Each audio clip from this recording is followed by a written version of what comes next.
daawadayaasheena Facebook sida tooska inooga daawanayo wali waxaan doorashadii Mareykanka idinka soo tabinaynaa magaalada Minneapolis ee gobolka Minnesota sida u jeedaan waxa haatan ila jooga laba wiil oo dhalinyaro ah oo Soomaaliyeed oo iyagu kamida dadka Soomaalida ee gobolkan muddada deganaa isla markaasina dhalinyarada Soomaaliyeed ee asaagooda ah ugu baaqa mar walba in ay codeeyaan isla markaana ay ka qayb qaataan doorashada dalka Mareykanka sidoo kale iyaguna maanta way soo codeeyeen ninkani waa Cabdulqaadir AK waxa uu kamid yahay dhalinyarada Soomaaliyeed ee firfircoon gobolka shaqeeya sidoo kalena waa Cismaan Cirro oo isaguna kamida dhalinyarada u adeegta arrimaha bulshada Soomaaliyeed ee gobolka Minnesota waxaan jeclaa markuu ugu horeeyay inaan Cabdulqaadir ku hormaro Cabdulqaadir waxaad iga warantaa maanta horta ma soo codeysay aniga waxaa sameeyay early voting waxa la dhaho mar hore codeeyay laakiin maanta waan imaad meesha lagu codeeyo maxaa arkay wixii ugu farax badnaa waxa waaye oday maxaa arkay 96 sano jiro oo maanta soo codeeyay aad iyo aad ugu faraxsan oday 96 jir oo Soomaali ah Soomaali aad iyo aad waa gartay wuxuu u codeeyay Hillary Clinton asoo faraxsan inta ka baxay waa gartay marka adigu waxaad kamid tahay dadkii lahaa doorashada laga soo qayb galo iyo waxyaabaha noocaas waa maxay sababta ama aad isleedihiin Soomaalidu doorashada uga qayb qaataan والله أديات هتين لكشك كامبين كنت سعودي محاطين مجال كست الدقين الصومالية هذين نقطة سيكلار وومر إيدن بري ملهنا الصومالية كبيرة من الصورة مهم كنا مهاد عدك إنه عدك هذا ما كلا مقلة أي من صورنا الدقين حل مل كم مقناو ama ka maqnaa waa gartay Cismaan Cirro sidoo kale adiguna waxaad ka mid tahay dadka sidaas la mid ah oo leeynay doorashada inay ka qayb qaataan iiga waran wali doorashadii way socotaa dadweyne badan oo Soomaaliyeed oo aan wali codeyna way jiraan maxaad u sheegaysaa dadka dadka waxaan u sheegi lahaa mas'ad waxaa jiro dad hore u soo codeeyeen qofkii soo codeeyay horta mar labaad ma codeyn karo marka taas waa xarawana u gudbiyo fartiin mar labaad ha codeyn sada mataqaanaa dambi u galin kale waxaan rabaa inaan weydiiyo dadka maantay waa maalintii u dambeysay booliska ama meelaha laga codeeyo oo codka maanta ka dhiiban kartid xaafadaada u dhow badana waxay furan yihiin until caaway 8 galabnimo ama 8 pm 8 fiidnimo marka haddaa laynka ku jirtid marka caawa ay tahay waa codeyn kartaa laakiin haddaa laynka ku jiro markaas ma codeyn kartid wadanka gobolka joogtidba ama Minnesota ama Ohio ha ahaato marka taas waxaan rabaa inaan la wadaago dadka sidoo kale waxaan hayaa number oo hadda wali wada gantahay Minnesota maanta ka codeynaysid oo lagu dhibo meesha ka codeynaysid number aan iga soo wici kartid oo ah waan ku siinayaa waxa waaye numberkan waa 612 470 4422 612 470 4422 numberkaas waxa waaye waa number markaa soo wacdi haddii su'aalo aad qabtid كان جت جوابي كرنو وحتى عملنا يسمى كان نبض سوى عيد سيرو تعملنا يسمى كل بنا يقف Soomaali وكاقبنا سؤالات كجوابه واقرتي طبعا إن اللي تهاي ودن كان دقن حفيظ كآل فرانكلين لا شقية مرر بدن أرماء الصومالي ده وحكوا ما عنده ويتو دونالد ترامب قبل كانوا يميت الصومالي ده سيبوا ويرري وحوكوت المامي ضد قبل كدباتو كسوكري بلسان وناك كسوكرين أرماء ضد فربضن الصوماليين دور شدوا صباحين مسامين بيكويا لتي عدك دور شدوا إنه ضد بدن الصوماليين صباحا saameyn way ku yeelatay horta oo laba siyaabada ah mid waxa waaye saameynta ku yeelatay waxa waaye dadka asaga xumaata u dhoosdahay laakiin waxay noo noqotay anaka dadkina ololaynayay inay noo sahasho dadka inay soo baxaan oo ayagii mataqaanaa ay ficil ay ku dhiibtaan codkoodii oo ay u jawaabaan macnaha suu soo jawaabay sidoo kale waxa waaye gobolkan Minnesota hadda aan ka hadlayo kale Soomaalida waxay ku leeyahaan quwad aad u weyn ilaahay quwada laakiin codkooda iyo tabartooda dhaqaalaha soo siiyeen waa laga warqabaa marka taas ay beentiis tahay waxa beeniyay nambarada iyo xaqiiqda la hayo oo state-kan ama meel kasta Soomaaliya deganta inay samtaqana Soomaalida ay yahaan dad ku soo siyaadiyeen waad aad ma santahay Cabdulqaadir intuu la joogay waxaan ugu soo kordhay nin Mareykana oo isaguna hadda soo codeeyay oo dadka cadaanka wadanka u dhashay kamida waxaan jeclahay inaan magaciisa weydiiyo what's your name sir my name's Scott Scott tell me about today and how you vote well voting, every time I vote, it makes me feel like I count, makes me feel like a person. In most of the world, you can't vote, and in a lot of the countries where you can vote, you know, it's kind of a foregone conclusion, like what happened in Uganda a few years back. Okay. Things like that. So you're happy that you voted? Huh? Yeah. So you're very happy today that you cast your vote? My vote probably won't count because of the precinct I'm in, but you know, you can't just talk about stuff and then not vote. I've got a nephew that does nothing but complain year in and year out, and I don't think he's ever voted in his life. I can't twist his arm to get him. Like, if you're going to sit there and complain about something, you know, at least step up. That, you know, you made your mark in history, a very small mark, but still. Thank you very much, Scott. داوديال wuxuu yiri Scott. Thank you, Scott. sida Scott dahaw waxaan dila Soomaalida iyo Usmaan sida dahaw baxa waxa cudurni kale waa wici kartaa Facebook haystin social media haystin dadka ku dhasha waalidiinta dadkeen saaxiibatiin u sheegay codayaan iyo muhiimka la inay codayaan waliba Cabdiqaadir hadeen raacay waxyaabo xusida mudan oo yiri Scott wuxuu yiri anigu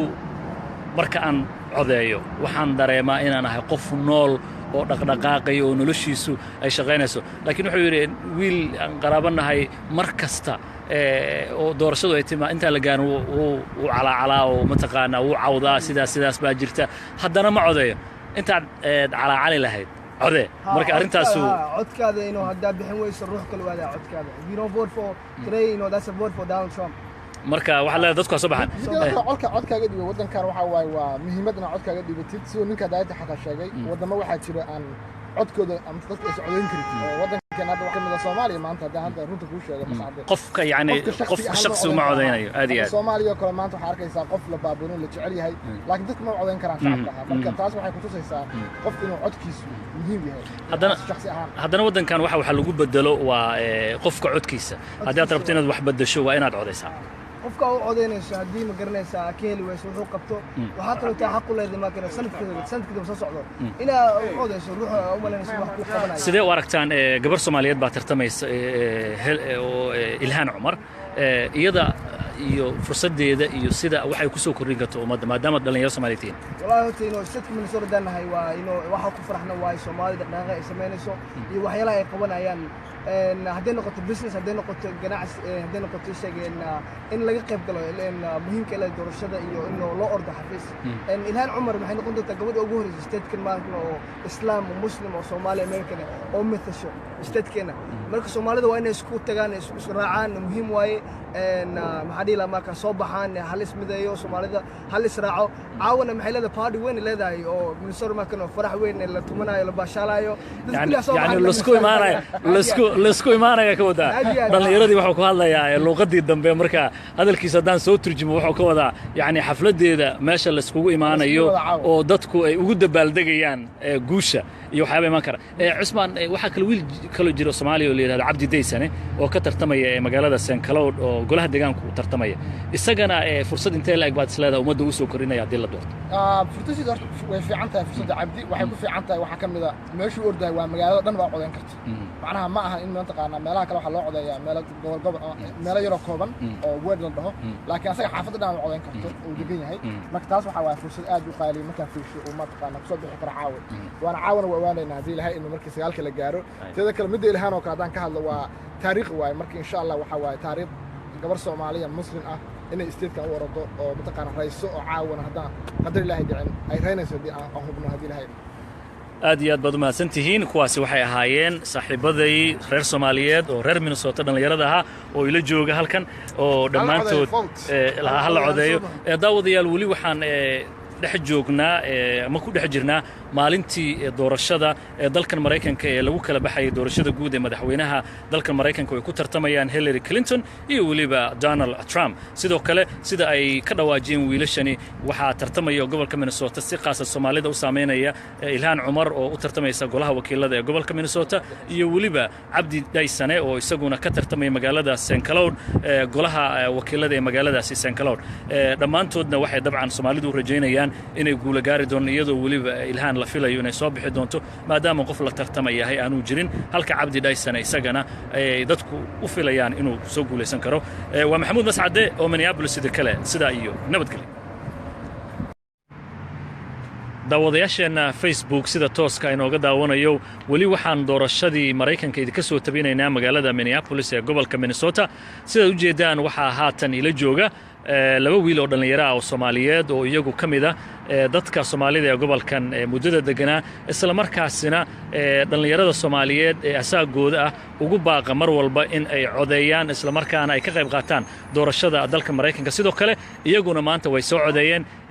ninkani waa cabdulqaadir eke waxa uu ka mid yahay dhallinyarada soomaaliyeed ee firfircoon ee gobolka shaqeeya sidoo kalena waa cismaan ciro oo isaguna ka mida dhallinyarada u adeegta arrimaha bulshada soomaaliyeed ee gobolka Minnesota waxaan jeclaa marka ugu horeeya inaan cabdulqaadir ku hormaro cabdulqaadir waxaad iga warantaa maanta horta ma soo codaysay aniga waxaa sameeyay early voting waxa la dhaho mar hore codeeyay laakiin maanta waan imaad meesha lagu codeeyo maxaa arkay wixii ugu farax badnaa waxa waaye oday maxaa arkay 96 sano jiro oo maanta soo codeey aad iyo aad ugu faraxsan oday 96 jir oo Soomaali ah aad iyo aad waa gartay wuxuu u codeeyay Hillary Clinton asoo faraxsan inta ka baxay waa gartay marka adigu waxaad ka mid tahay dadkii lahaa doorashada laga soo qayb galo iyo waxyaabaha noocaas waa maxay sababta aad isleedihiin Soomaalidu doorashada uga qayb qaataan والله أديات هتين لكشك كابيك تصعدي محطة مجال كست الدنيا الصومالية هذين نقطة سينكلاد ويلمر إيدن بريدي ملهنا الصومالية كبيرة من الصورة مهم كنا معها هاد عدك إنه عدك هذا ما كلا مقلة أي من الصورة الدنيا هين حل مل كم مقناو مساج إنه أما كم مقناو واقرتي عثمان عرو sidoo kale adiguna waxaad ka mid tahay dadka sidaas la mid u leeynay doorashada inay ka qayb qaataan iiga waran wali doorashadii way socotaa dadweyne badan oo Soomaaliyeed oo aan wali codayna way jiraan maxaad u sheegaysaa dadka dadka waxaan u sheegi lahaa mascad waxaa jiro dad hore u soo codeeyeen qofkii soo codeeyay horta mar labaad ma codayn karo marka taas waa xarawana u gudbiyo fartiin mar labaad ha codayn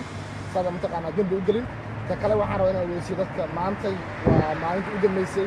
booliska ama meelaha laga codeeyo oo codka maanta ka dhiiban kartid xaafadaada u dhow badan waxay furan yihiin until caaway 8 galabnimo ama 8 pm marka haddaa laynka ku jirtid marka caawa ay tahay waa codayn kartaa laakiin haddaa laynka ku jiro markaas ma codayn kartid waddanka gobolka joogtidba ama Minnesota ama Ohio ha ahaato marka taas waxaan rabaa inaan la wadaago dadka sidoo kale waxaan hayaa number oo haddaa weli degan tahay Minnesota maanta ka codaynaysid oo lagugu dhibo meesha ka codaynaysid number aan iga soo wici kartid oo waan ku siinayaa waxaa waaye numberkan waa 612 470 4422 612 470 numberkaas waxaa waaye waa number markaa soo wacday haddii su'aalo aad qabtid kaaga jawaabi karno waxaad taabanaysaa markaa numberka soo wacday 0 taabanaysaa marka wuxuu ku gudbinayaa qof Soomaali ah oo ka qabanayo ee su'aalaha ka jawaabayo waa gartay dabcan in dhalinyaraha tahay waddankan degan xafiiska Al Franklin la shaqeeya marar badan arrimaha Soomaalida wax ka og maalin dhaweyto Donald Trump gobolkan u yimid Soomaalida si uu u weeraray waxa uu ku tilmaamay dad gobolka dhibaato ku soo kordhiyay balse aan wanaag ku soo kordhin arrimahaas dad fara badan oo Soomaaliyeed doorashada u soo baxeen ma saameyn bay ku yeelatay codka doorashadu inuu dad badan Soomaaliyeed soo baxaan saameyn way ku yeelatay horta oo laba siyaabood mid waxa waaye saameynta ku yeelatay waxa waaye dadka asaga xumaata u dhow isdhahaayay laakiin waxay noo noqotay annaka dadkina ololaynayay inay noo sahasho dadka inay soo baxaan oo ayagii mataqaanaa ficil ay ku dhiibtaan codkoodii oo ay ugu jawaabaan macnaha si uu soo jawaabay sidoo kale waxa waaye gobolkan Minnesota hadda aan ka hadlayo kale Soomaalida waxay ku leeyahaan quwad aad u weyn ilaahay quwada laakiin codkooda iyo tabartooda dhaqaalaha soo siiyeen waa laga warqabaa marka taasna inay beentiis tahay waxaa beeninaya nambarada iyo xaqiiqda la hayo oo statekan ama meel kastoo Soomaalida degan tahay inaysan taqaana Soomaalida ay yahaan dad ku soo siyaadiyay aad baad u mahadsan tahay cabdulqaadir eke intuu la joogay waxaana ugu soo kordhay nin waa wici kartaa Facebook haystin social media haystin dadka ku dhashay waalidiinta dadkeen saaxiibada tiin u sheegay inay codayaan iyo muhiimka la inay codayaan waliba cabdulqaadir hadii aan raaciyo waxyaabaha xusida mudan oo yiri iskaad wuxuu yiri anigu marka aan codeeyo waxaan dareemaa inaan ahay qof nool oo dhaqdhaqaaqay oo noloshiisu ay shaqeynayso laakiin wuxuu yiri wiil aan qaraabanahay mar kasta oo doorashadu ay timaa inta la gaan uu calaa oo mataqaana uu cawdaa sidaas baa jirta haddana ma codeeyo inta calaa lahayd code marka arintaas codkaada inuu hadda bixin weyso ruux kale waada codkaada you don't vote for today you know that's a vote for Donald Trump marka waxa la dadku soo baxan codkaaga dhibo wadankan waxa waaye waa muhiimadna codkaaga dhibatid si ninka daayta xataa sheegay wadamo waxa jira aan codkooda ama dadka ay codeyn karin oo wadankan hadda waxa kamid Soomaaliya maanta hadda runta ku sheegay mas'aade qofka yani qof shakhsi uma codeynayo aad iyo aad Soomaaliya kale maanta waxa arkaysaa qof la baaburin la jecel yahay laakiin dadku ma codeyn karaan shacabka marka taas waxay ku tusaysaa qof inuu codkiisu muhiim yahay haddana wadankan waxa lagu bedelo waa qofka codkiisa haddii aad rabto inaad wax bedesho waa inaad codeysaa qofka u codeynayso haddii ma garanaysaa ka heli wayso wuxuu qabto waxaa kaloo taa xaq u leedahay marka sanadkeeda soo socdo inaa u codeyso ruuxa u malaynayso wax ku qabanayo Maraykana oo isaguna hadda soo codeeyay oo dadka cadaanka waddanka u dhashay kamid ah waxaan jeclahay inaan magaciisa weydiiyo what's your name sir My name's Scott. Scott tell me about today and how you vote Well, voting, every time I vote, it makes me feel like I count, makes me feel like a person. In most of the world, you can't vote, and in a lot of the countries where you can vote, you know, it's kind of a foregone conclusion, like what happened in Uganda a few years back. Okay. Things like that. So you're happy that you voted? Huh? Yeah. So you're very happy today that you Yeah. cast your vote? My vote probably won't count because of the precinct I'm in. But, you know, you can't just talk about stuff and then not vote. I've got a nephew Right. that does nothing but complain year in and year out, and I don't think he's ever voted in his life. I can't twist his arm to get him. Like, if you're going to sit there and complain about something, you know, at least step up that, you know, you made your mark in history. A very small mark, but still. Thank you very much Scott rabaa masantahay daawadayaal wuxuu yiri Scott thank you Scott sida Scott dhaho waxaan dila Soomaalida iyo Cusmaan sida dhaho baxa wax daa cudurka